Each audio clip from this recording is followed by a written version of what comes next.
Voici la nouvelle Volvo XC60, une version entièrement repensée qui reste officiellement la Volvo la plus vendue de tous les temps.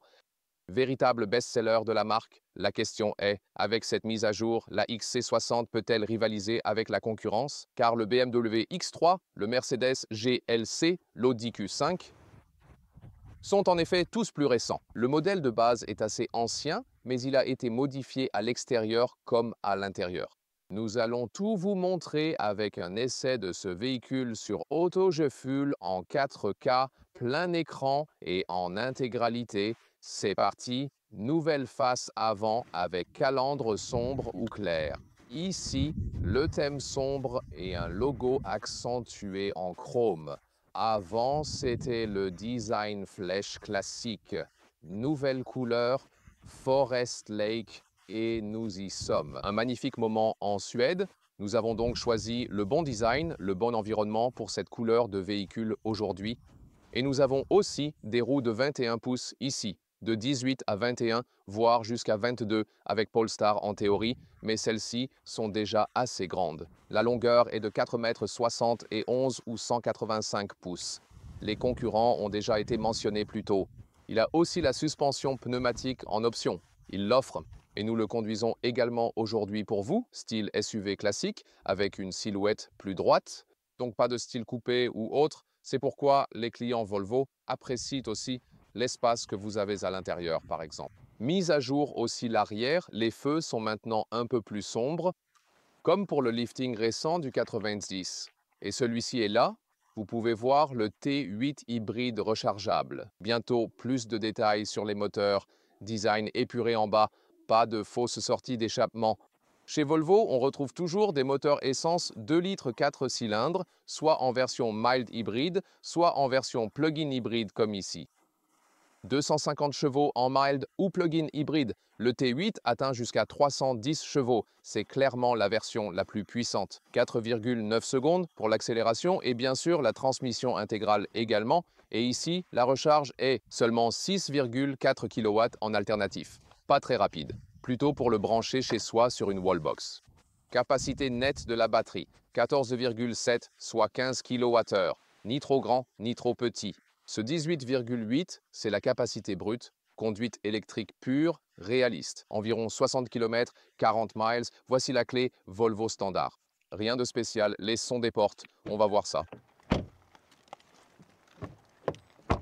Tout est bon, la porte arrière est meilleure.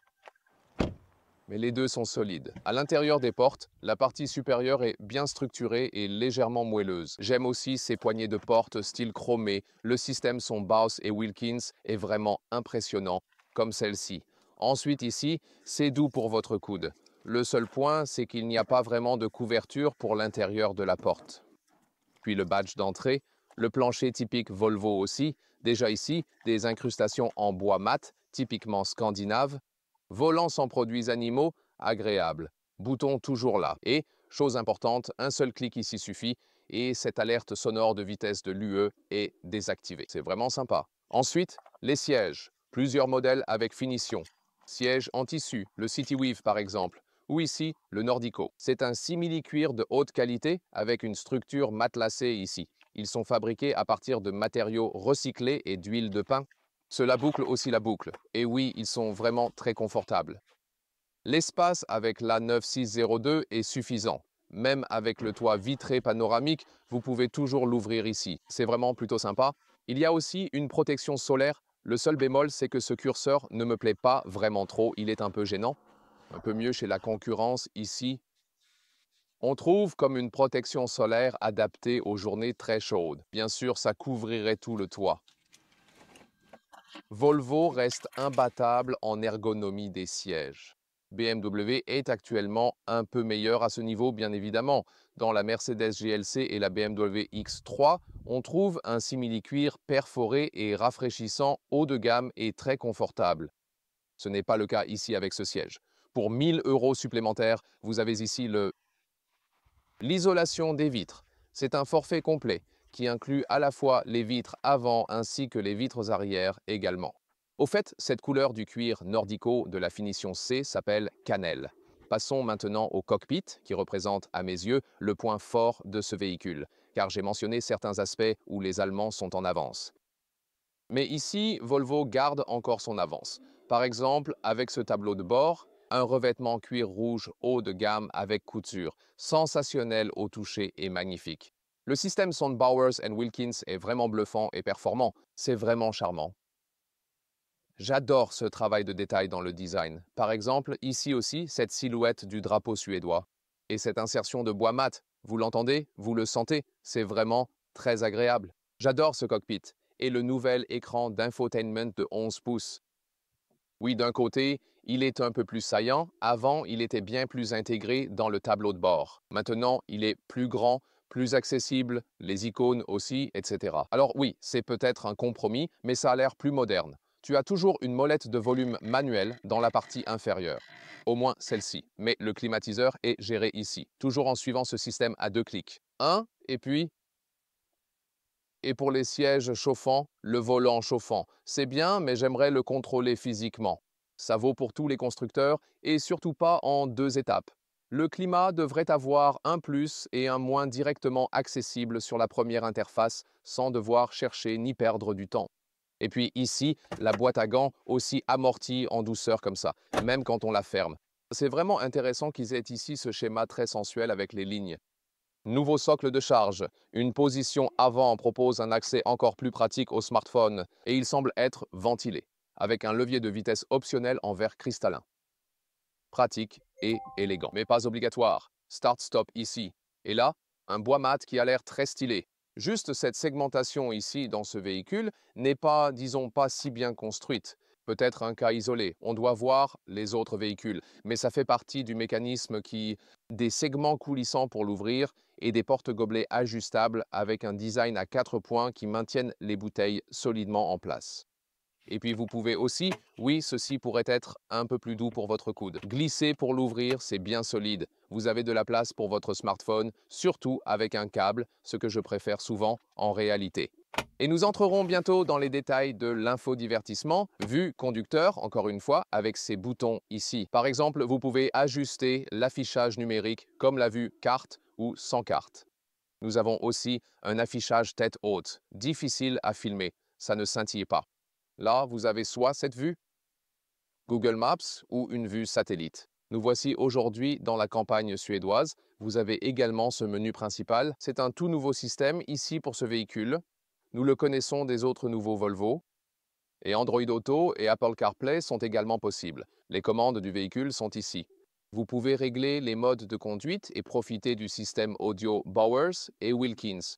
Oui, pour nous, c'est vraiment le meilleur. Et surtout quand vous le réglez ici sur la scène de la salle de concert de Göteborg, c'est tout simplement incroyable, surtout pour la musique électronique et aussi pour la musique acoustique. Léa et moi avons vraiment apprécié le système sonore. Elle va nous montrer encore d'autres fonctionnalités.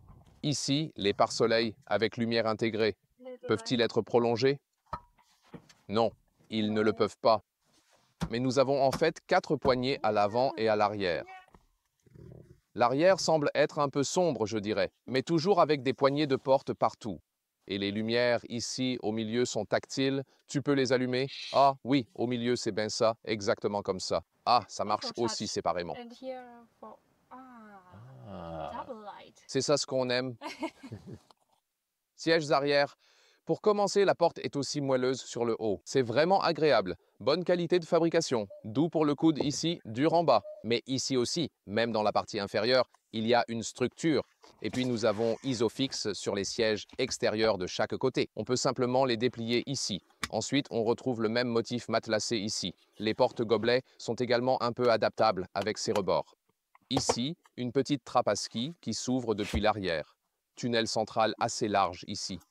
À l'arrière, 2 ports USB-C sont disponibles et des sièges chauffants sont en option. 3 niveaux avec un vrai bouton, c'est vraiment sympa. La hauteur de tête avec le toit panoramique reste tout à fait confortable, même avec ma grande taille. Position assise bien droite, ajustée parfaitement au genou pour un conducteur grand. Peut-être que je pourrais l'ajuster un peu plus droit, mais globalement, c'est bon en termes d'espace ici pour 4 adultes de grande taille. Passons au coffre de 470 litres dans cette version hybride rechargeable. La valise s'insère facilement dessous, sans aucun problème. Ce cache peut être réglé à plusieurs niveaux. Placez celui-ci ici, puis l'autre, ou retirez-le entièrement. Ensuite, ici, cela fait plus d'1 mètre ou 40 pouces, donc c'est une très bonne largeur pour le tronc. Et la longueur ici est légèrement inférieure à 1 mètre, soit environ 40 pouces. Oui, ça rentre presque ici. Et la hauteur, aussi de bonne dimension, 29 pouces ou 74 cm. Donc très utilisable ici, dans ce coffre. Il n'y a pas de déverrouillage à distance depuis ici, mais on peut facilement attraper comme ça. Ensuite, on peut aussi voir les appuis-têtes. Ils se replient automatiquement. Refermons ça. Voilà. Et puis, la longueur totale d'ici jusqu'à l'endroit où nous sommes assis, ça correspond à environ 1,75 m ou bien 69 pouces. De belles transitions, tout bien plat, avec une qualité de construction solide. Et voici un tapis de sol supplémentaire. Vous pouvez également l'enlever. Il y a un côté en caoutchouc parmi les accessoires fournis, mais vous pouvez aussi le retirer entièrement. Là, on voit une transition encore plus fluide vers les sièges arrière. En dessous, il y a un peu plus d'espace. Oui, c'est le hybride rechargeable. C'est parti!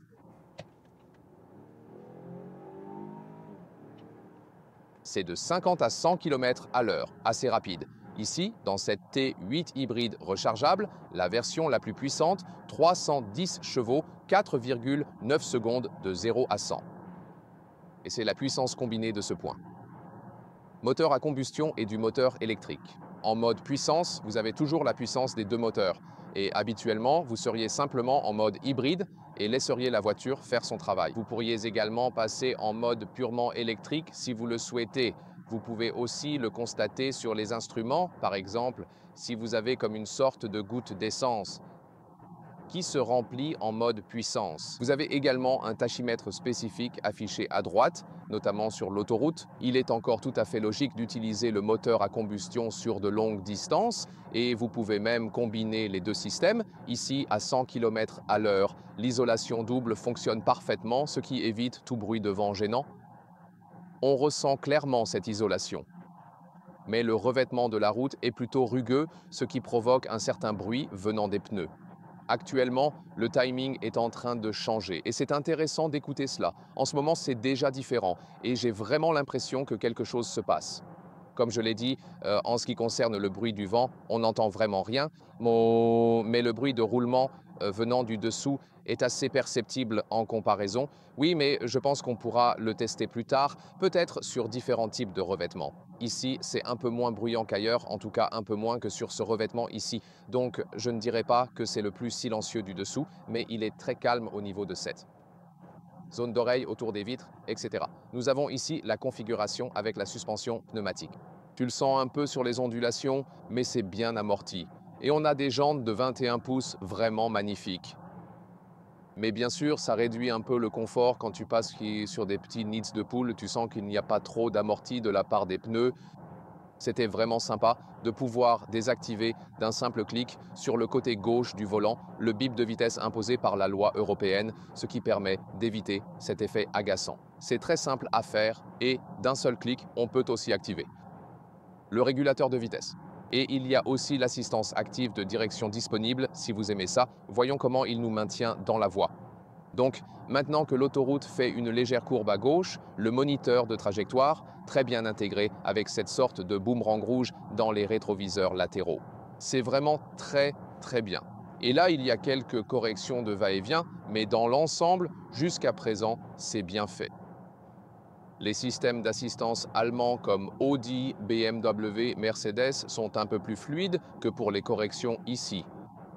Mais jusqu'ici, tout va bien. Et à cet égard, vous savez que Volvo a toujours été performant en matière de système d'assistance et de sécurité. Cela a toujours été l'un de leurs points forts. Et jusqu'à présent, cela fonctionne également très bien. J'aime vraiment la visualisation du système de surveillance des angles morts. C'est plus grand que chez la plupart des autres constructeurs, en fait. Je dois dire encore une fois que je ne suis pas sûr que Léa soit d'accord, étant donné que nous avons une double isolation, j'aurais cru que c'était un peu plus silencieux ici, tu vois? Ouais, c'est un peu dommage. Ouais, clairement. Donc l'autoroute pourrait être un peu plus silencieuse. Je choisirais définitivement la double isolation parce que sinon ça serait encore un peu plus bruyant. Une bonne ergonomie des sièges, comme on connaît bien chez Volvo, donc c'est aussi agréable pour les longs trajets et ainsi de suite, ici sur l'autoroute suédoise. C'est aussi une vitesse typique maintenant, on est à environ 110 km à l'heure parce qu'on ne peut pas aller plus vite, contrairement à l'autoroute allemande. C'est donc un bon cruiser de longue distance grâce au confort et ainsi de suite, notamment à l'ergonomie du siège et, avec ce nouveau système de confinement, certaines choses vont plus vite. Il est plus réactif et utiliser Google Maps est pratique. Pour ajuster la température en conduisant, c'est toujours 2 clics. Ce n'est pas le top, je préfère encore les boutons physiques. Au moins, on en a encore un pour le volume ici. C'est bien de l'avoir, c'est sûr. On reste aussi en mode hybride. Alors, laissons la voiture faire son truc. Tu n'es pas sûr si l'une de nos caméras attrape encore une fois le moniteur d'angle mort. Si tu ne le vois pas, c'est comme un anneau rouge explosé. Vraiment assez cool. Donc, pour un meilleur confort, je resterai sur des roues plus petites car les 21 pouces sont déjà assez grandes. Et ainsi, vous avez un confort un peu plus moelleux, pour ainsi dire. Mais la suspension pneumatique, on la ressent bien, elle vous offre cette conduite flottante. C'est vraiment agréable quand il y a des ondulations sur la route, surtout sur l'autoroute, car elles sont bien amorties. C'est vraiment pas mal. En descente, je le remarque aussi sur les instruments. On a la recharge, la récupération, et quand j'ai configuré Google Maps ici, le Google Maps intégré, je vois aussi les indications de Google Maps sur les instruments. C'est super pratique. Voici les modes de conduite et mes cartes sont dans mon champ de vision. Je vois aussi l'affichage tête haute. Avec Apple CarPlay, Google Maps n'apparaît pas sur les instruments. C'est pour ça que j'ai fini par basculer sur Google Maps intégré à la voiture. Et bien sûr, vous n'utilisez pas les données de votre smartphone si cela a de l'importance pour vous, si vous n'avez pas de données illimitées ou quelque chose comme ça. Et roulons également hors de l'autoroute. Voici une route qui n'est pas vraiment bien entretenue. On a également des ralentisseurs ici. À cet endroit, on ressent bien que les roues de 21 pouces diminuent le confort. Pourtant, la suspension pneumatique fait du bon boulot, vous voyez, et c'est un peu contradictoire. Je resterai sur des jantes de 19 pouces. Ça apporte clairement plus de confort. Ça serait vraiment quelque chose qui vous aiderait. On a aussi un peu de revêtement plus rugueux par ici, avec pas mal de nids de poules en plus. Le confort diminue avec les grosses roues, mais c'est tout à fait contrôlable, vous savez. Si vous pensez que l'air sportif et le look sont plus importants pour vous, vous pouvez le faire. Sinon, restez avec les versions plus basiques. Ce que j'adore vraiment, c'est la direction, très précise et directe, sans aucune zone morte. Il y a toujours quelque chose qui se passe quand vous contrôlez le volant. Vous n'avez pas besoin de beaucoup tourner et ça ne semble pas trop artificiel. Parfois, les sensations de direction Volvo semblaient un peu artificielles, mais celle-ci donne vraiment une impression sportive. En même temps, il y a toujours comme une réactivité. Et c'est une expérience très agréable au niveau de la direction. En fait, c'est même meilleur que récemment dans le Volvo XC90 par exemple. Ça te donne une bonne sensation de contrôle de la voiture et comme c'est en même temps assez léger, ça donne l'impression que la voiture est plus petite et légère qu'elle ne l'est réellement. Oh, il y a des chevaux sur la route là. Je vais ralentir un peu ici en descendant et quand j'appuie sur le frein, la récupération d'énergie se met en action. Je vois également ce compteur de recharge dans cette situation. Et quand nous roulons lentement ici, nous roulons à nouveau entièrement à l'électricité car le groupe motopropulseur hybride rechargeable utilise d'abord la capacité électrique. Et ça semble vraiment fluide, vous savez, comme les transitions encore rouler, récupérer, du moins quand vous manipulez la pédale d'accélérateur avec beaucoup de douceur. Vous pouvez également changer la récupération ici. Je peux passer en mode B avec une récupération très forte. Elias est genre « Oh ouais, c'est ça ». Soyez doux avec l'accélérateur, c'est presque une conduite à une pédale dans ce modèle hybride rechargeable. C'est très intéressant. On a rarement ça. C'est très intéressant. En même temps, lorsque vous appuyez un peu plus fort sur l'accélérateur, et c'est aussi la différence par rapport à un mild hybrid uniquement, il est assez réactif aussi en ville. C'est ça le truc. La force du moteur 2.0 litres n'est pas là. Plus excitante. Le meilleur moteur ici n'est pas le but principal, mais avec le T8, quand la batterie est suffisamment chargée, même dans les virages ou au feu de circulation, on repart rapidement grâce à cette réaction instantanée typique des véhicules électriques. C'est là que réside le grand avantage de la chaîne de traction hybride rechargeable, en plus d'autres bénéfices évidents. En Allemagne, par exemple, il est particulièrement attractif d'opter pour un hybride rechargeable plutôt que pour un moteur à combustion pure, surtout si vous l'utilisez également comme voiture d'entreprise, où les avantages fiscaux et écologiques peuvent être significatifs. Que vous soyez indépendant ou également salarié, cela vous offre des avantages fiscaux mensuels en comparaison, et c'est vraiment plutôt sympa. Une autre raison de choisir celui-ci, oui, et bien sûr parce que vous avez une conduite silencieuse ici. Surtout quand nous sommes un peu dans les bois, à faire des allers-retours, nous n'avons aucune émission locale, et c'est aussi silencieux pour nous quand nous conduisons, quand nous sommes à l'intérieur, mais également silencieux quand nous passons sur la route ici, peut-être avec des gens assis dans une maison d'été ou similaire dans leur résidence. Un beau véhicule américain installé ici. Alors, quelqu'un a une passion pour les camionnettes et motos américaines. Intéressant. Oui, en fait. Ça donne une sensation de légèreté en conduisant sur ces routes forestières ici. Et là aussi, on n'a pas ce genre de problème de bruit et vibration qu'on a peut-être eu sur l'autoroute tout à l'heure. Et comme je l'ai dit, la direction agréable nous apporte plus de confort que ce qu'on aurait avec des roues plus petites, surtout en conduite agile. Comment tu le trouves? C'est bien, oui, c'est bien. Oui, bonne ergonomie des sièges et ainsi de suite.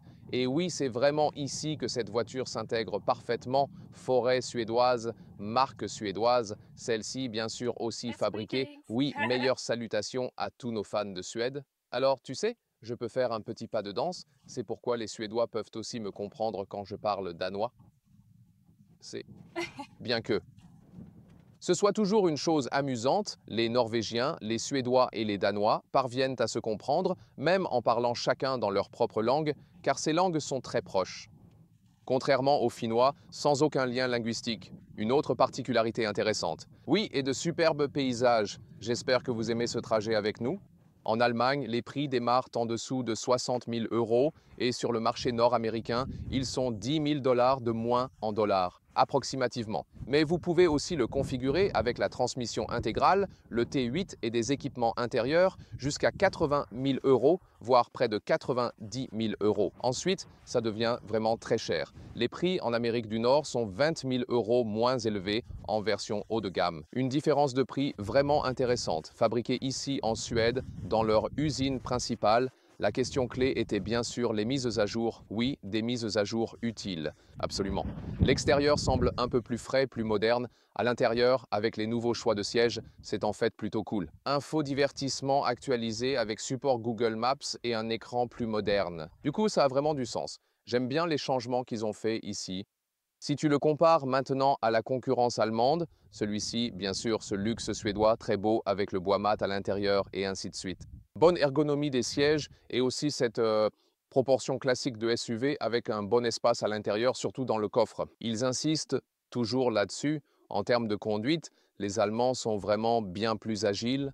Pas étonnant, ils sont plus amusants à conduire. La Volvo, elle, reste posée et confortable. La direction reste également assez précise. En revanche, la concurrence se montre nettement moins bruyante sur l'autoroute, même si des progrès notables ont été réalisés en termes d'isolation phonique. Alors, le principal problème, c'est que quand on le configure vraiment entièrement au maximum, ça devient relativement cher pour ce qu'il offre. Les best-sellers, surtout ici plus qu'en Scandinavie, sont plutôt dans les segments bas et moyens, avec de bons taux de leasing. Si vous souhaitez comparer directement les concurrents, allez jeter un coup d'œil via ces revues.